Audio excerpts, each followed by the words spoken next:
Bütün pensiyalar artırılacaq, açıqlama. Referans az xəbər verir ki, bunu iqtisadçı Eldəniz Əmirov Mətbuat Azda açıqlamasında söyləyib.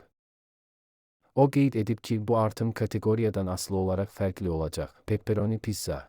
Ölkəmizdə 1.103.000 nəfər pensiyaçı var, onların 65% yaşa görə, 23% əlilliyə görə, 12% isə ailə başçısını itirməyə görə pensiya alır.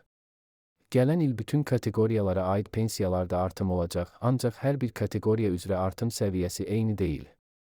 Məsələn, bu il orta aylıq pensiya 10% artaraq 538 manata çatıb. Bu isə əvvəlki illə müqayisədə orta aylıq əmək haqqının 49%-nə bərabərdir.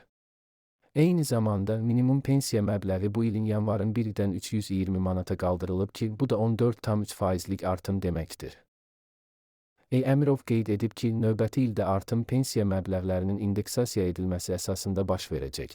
Yəni hər il orta aylıq nominal əmək haqqının illik artım tempinə uyğun olaraq bütün növ əmək pensiyaları indeksləşdirilərək artırılır.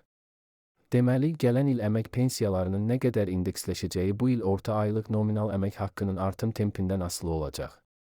Bu il həmin artım tempi təxminən 8-10% civarındadır. Bu isə o deməkdir ki, növbəti ildə də pensiyaların 8-10% həcmində indeksləşdirilməsi gözlənilir.